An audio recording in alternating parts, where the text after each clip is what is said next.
In this story, we catch up with Wallace Malcolm Mortimer, who is the author of The History of Wonnangatta Station. It was first published in 1981.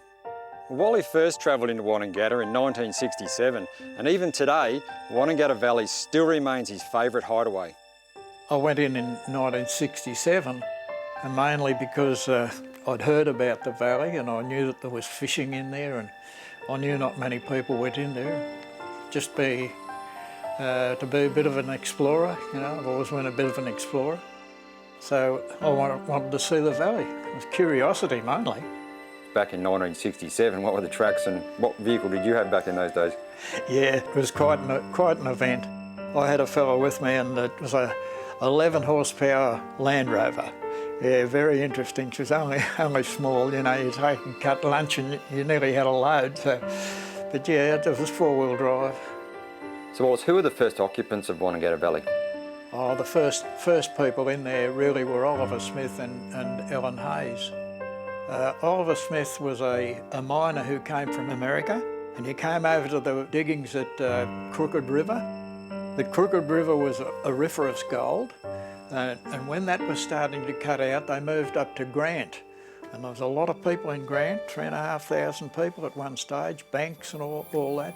But Oliver Smith had had enough by that time, so he went out to the Wonnangatta with Ellen Hayes, and he had some of his family and her family, and there was two more twins born out there. She died in childbirth, and they died after they were born, and then Oliver Smith had had enough, so he left, and the whole place was left to William Bryce then.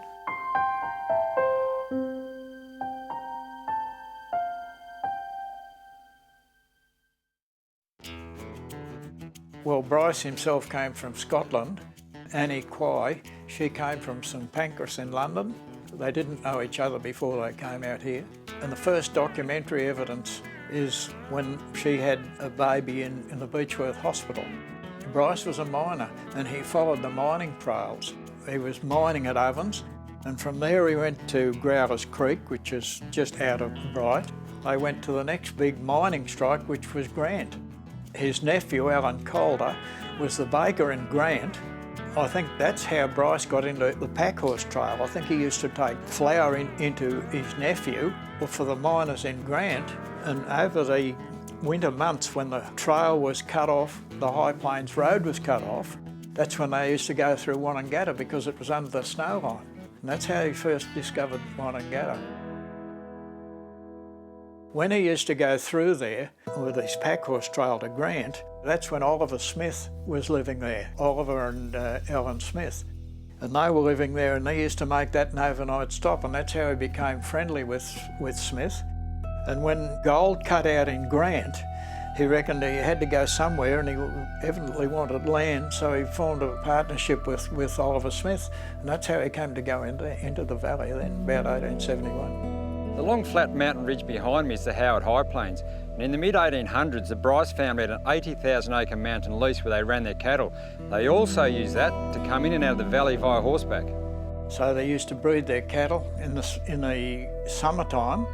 They'd take them up onto the high plains and out in the bush, and then they'd draft off the ones they wanted to sell and take them down to probably Maffra or somewhere, or Stratford, and take their breeding cattle back down into the valley.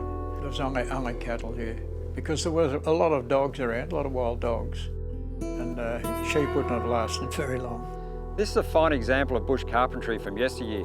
This mortise and tenon post and rail fence is all that remains of the cattle yards at Wonnangatta. Behind me here through the thicket are the original timber gates that led into the old dairy, complete with old nails, bolts and holes where the old timber dowels used to go. The fence that you see here has been built by the Friends of Wonnangatta with the permission from Parks Victoria.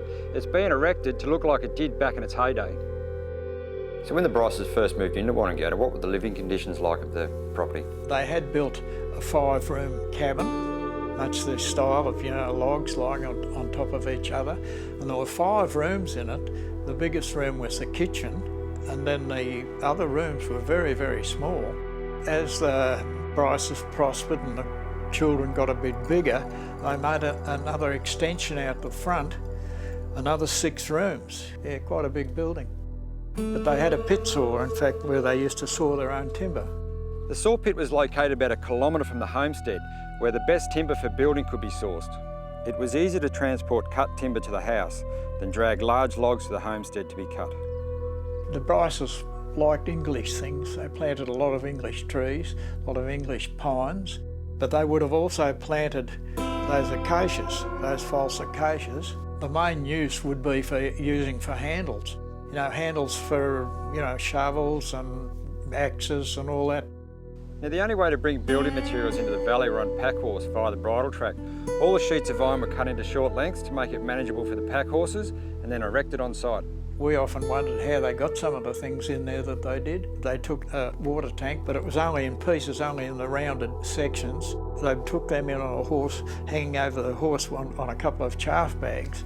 And then they had to make it up when they got in there, solder it and all that. The Wonnangatta Valley was so remote that the Bryces had to be self-sufficient, as it was a 2 to 3 day ride to reach town for supplies. They kept pigs, they grew corn for pigs. They had a dairy, milked cows and made brine where they kept their butter and their beef. And in this field they grew fruit, nuts, vegetables and oats for their stock, and each time the horse-drawn plough would strike a rock, they'd physically remove it and throw it in this pile. They went into probably Stratford or Myrtleford twice a year, but they couldn't go out in the winter time. They were completely closed off. Yes, anything they forgot on their shopping trip, they had to wait another 6 months before they got back again. And medical supplies were also an issue due to the remoteness of the station, and sickness was a major concern to the Bryces and their children. One of the things that Jean Nichols used to tell me about, that her grandmother's greatest worry was the children getting ill. How many did they actually have? Yeah, there was 9 all told. Where would they have gone to school in those days? No, there's no schooling there. No, they did their own schooling. Some of the children would have gone to school before they got to Wonnangatta, would they'd been old enough, but they were very well educated. Their parents evidently brought them up pretty well, but they certainly never went to school.